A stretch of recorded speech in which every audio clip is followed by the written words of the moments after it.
This is Jake Seeley, and I'm the blown ACL that ruins your football season.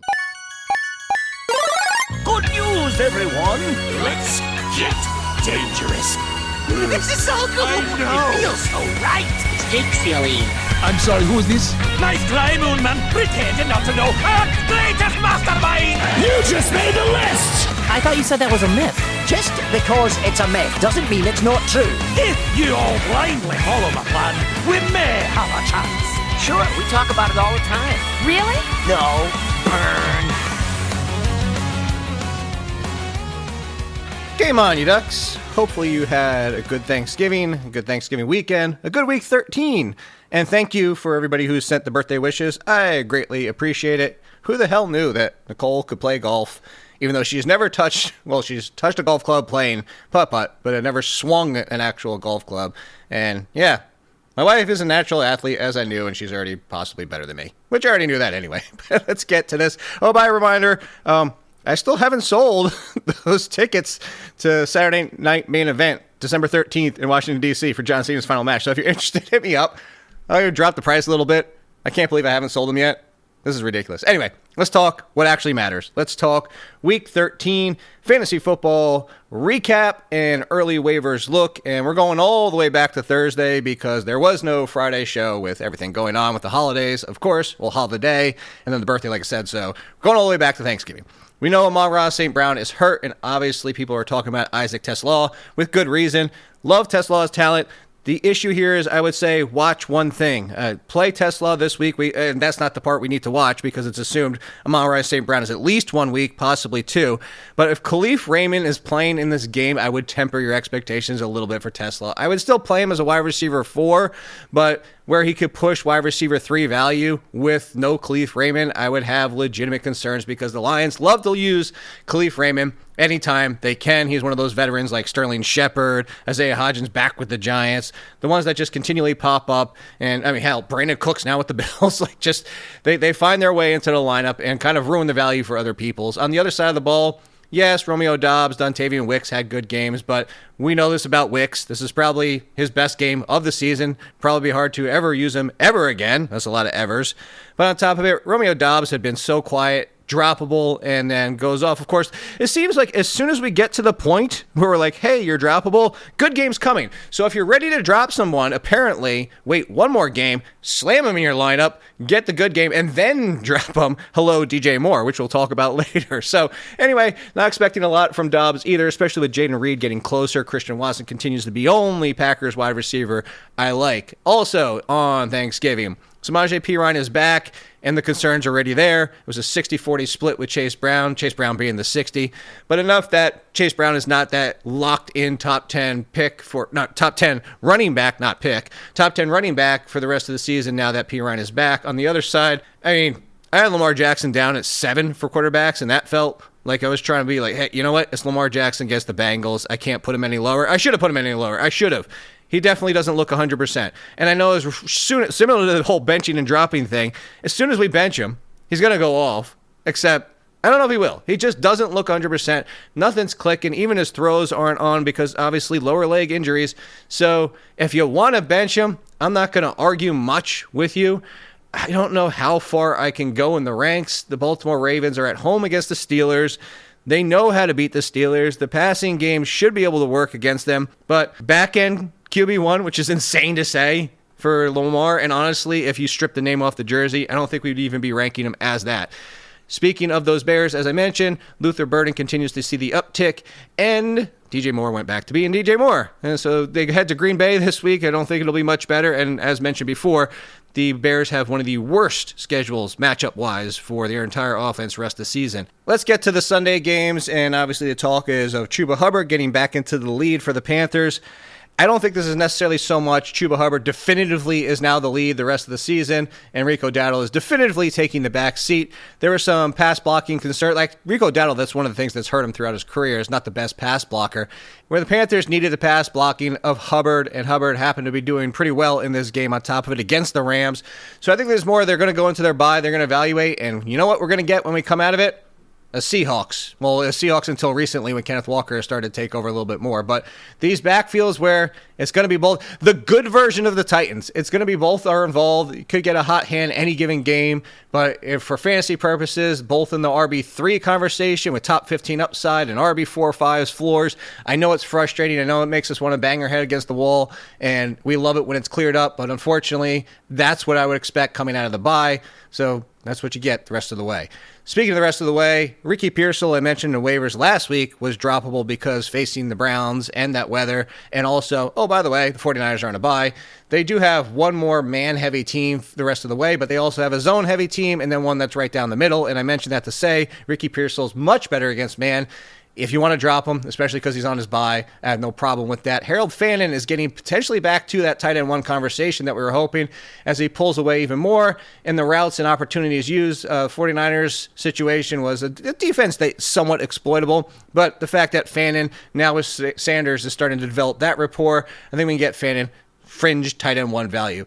Jaden Higgins, you guys know I love him, but his role didn't change. But what did change is the fact that even running as the number 2, C.J. Stroud was back and didn't look for him as much as Davis Mills did.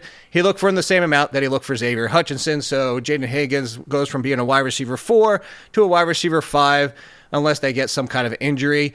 I mentioned Devaughn Vele as a deep, or Vele, however you want to say his last name, a deep waiver pickup last week in the waivers. He'll be even more up the list this week as he continues to run as the 2 for the Saints, and Shuck is taking more opportunities downfield. And that's what you're going to expect going forward. It'll be inconsistent like wide receiver 4s are, but if you need a wide receiver 4 at this point of the season, Vele is in the realm of possibilities for you. But on the other side, the more appealing part of it is Darren Waller is back. And Darren Waller was a high-end tight end 2 in his first game back. And now, after seeing what we saw, and he should be 100% out there for the next game, he's in the tight end 1 conversation yet again. If you need a tight end, we'll save Gasson for a little bit later. We are going to talk the Chargers. We also talking somebody similar to Vele and the better version of him. Well, better version in like inherent talent, but also opportunities because this guy could be the 1 for his team and not the 2, although it's a lesser offense. Have I given you enough hints? We're talking about Adonai Mitchell for the Jets. Also was a deep stash. He looks like he's surpassed Mechie, but the thing was, he kind of was already there. 7 targets. He just wasn't catching them, most because of him in the first game and then kind of him and Tyrod Taylor in the second. Well, that rapport finally developed against the Falcons, which isn't the easiest matchup, and big play opportunities. If Mitchell has a quiet game this week, don't be like, oh my God, I can't believe I went for Adonai Mitchell, because he's still a wide receiver 4s, and you guys can fill in the rest of the statement I'm about to say, but wide receiver 4s are going to hit about 50-50 the rest of the season, or in general, so don't be upset when you get a bad game. That's what wide receiver 4s are. They should be high ceilings, but they're low floor risk plays unless you just want to play the safety blanket game with like a Jacoby Myers. But like even those, like Khalil Shakir, there's another one. Ready to move on for him for high upside waiver options that might be out there in 10-team leagues. And then he goes off, and then what does he do against the Steelers? A big doo-doo. And that's what happens. So let's move on to more good things. Bucky Irving for the Buccaneers is back, and I'll put him right back inside the top 15 this week, if not in the RB1 conversation.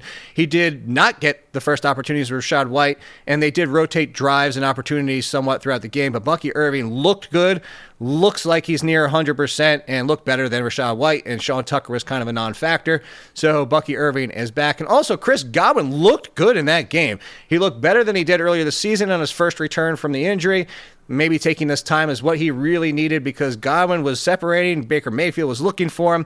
It was a good ride. It was a lot of fun, and I think it'll be a good ride going forward for Chris Godwin. Back inside the wide receiver 2 conversation until, if he even does, Mike Evans comes back and kind of messes that up a little bit. But I would say I wouldn't be shocked if Godwin has more value than Ibuka the rest of the way. I wouldn't be shocked. And so, on the other side, Michael Wilson with Marvin Harrison back. Got a ding, but so did Marvin Harrison. So Michael Wilson was ranked way too high, admittedly. I wasn't expecting Marvin Harrison to be that good in his first game. I mean, we're trying to project coming back from appendix surgery, appendectomy. So a little bit surprised with that. Harrison did have an injury late in the game that he didn't come back from. So if Harrison is out, we know what to do with Michael Wilson. Top 15, yay! But if Marvin Harrison is fine, then Michael Wilson is more of a wide receiver 2 or 3, probably even more so of a 3. Jacoby Brissett didn't look his way as much, even close. It was like 1/3 of what he used to look his way before Harrison came back.